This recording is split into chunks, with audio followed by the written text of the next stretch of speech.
America और Australia के बीच rare earth और क्रिटिकल मिनरल्स को लेकर एक बड़ा समझौता हुआ। अमेरिकी राष्ट्रपति डोनाल्ड ट्रंप और ऑस्ट्रेलियाई प्रधानमंत्री एंथनी अल्बनीज ने सोमवार को इस समझौते पर हस्ताक्षर किए। दोनों क्वाड पार्टनर्स के बीच एक समझौता ऐसे वक्त में हुआ जब चीन अपने रेयर अर्थ मिनरल्स की सप्लाई पर कंट्रोल कस रहा है।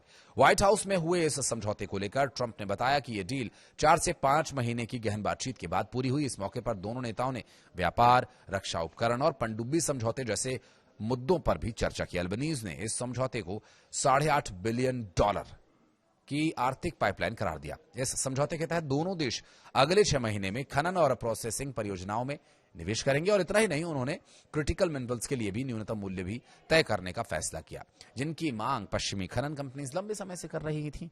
दरअसल चीन के पास दुनिया का सबसे बड़ा रेयर अर्थ रिजर्व है, लेकिन ऑस्ट्रेलिया भी इस क्षेत्र में एक प्रमुख खिलाड़ी है। और यही वजह है कि अमेरिका अपने क्वाड पार्टनर्स ऑस्ट्रेलिया पर निर्भर करता है, ताकि वो चीन की सप्लाई चेन पर निर्भर न रहे।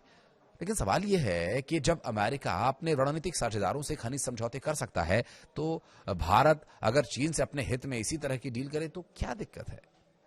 अमेरिका और ऑस्ट्रेलिया के बीच यह डील केवल आर्थिक नहीं बल्कि भू राजनीतिक रणनीति का हिस्सा है। पश्चिमी देश अब चीन पर निर्भर कम करना चाहते हैं, क्योंकि रेयर अर्थ मिनरल्स जैसे नियोडीमियम और डिस्प्रोसियम और लेथेनियम इलेक्ट्रिक वाहनों, जेट इंजन और रक्षा रडारों के निर्माण में बहुत जरूरी पदार्थ हैं। और वहीं दूसरी तरफ चीन ने हाल के महीनों में रेयर अर्थ निर्यात नियंत्रण को और कड़ा कर दिया, जिससे वैश्विक सप्लाई चेन पर दबाव बढ़ गया।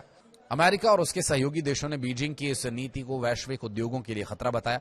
भारत के लिए यह घटनाक्रम बेहद अहम है। अमेरिका अपने क्वाड सहयोगी ऑस्ट्रेलिया से रेयर अर्थ और क्रिटिकल मिनरल्स ले रहा है, और ताकि चीन पर निर्भरता को कम किया जा सके, जबकि भारत अपनी ऊर्जा तकनीक और रक्षा जरूरतों के लिए अभी भी कई मामलों में चीन पर उनके आयात पर निर्भर है। तो सवाल यह है कि अगर भारत भी अपने राष्ट्रीय हितों को ध्यान में रखते हुए चीन से आवश्यक संसाधनों की डील करे, तो उसे रणनीतिक जोखिम क्यों माना जाए, जबकि अमेरिका यही काम अपने साझेदारों के साथ कर रहा है। यह डील न सिर्फ अमेरिका ऑस्ट्रेलिया के आर्थिक रिश्तों को गहरा करेगी, बल्कि इंडो पैसिफिक क्षेत्र में शांति संतुलन को भी नए सिरे से परिभाषित करेगी। जहां पश्चिमी चीन से दूरी बनाने में लगा हुआ है, वहीं भारत को यह तय करना होगा कि वैश्विक राजनीति की दिशा के साथ चलेगा या अपने संसाधन हितों के अनुसार रास्ते को चुनेगा। कुछ कहना चाहें तो कमेंट सेक्शन में बताइए।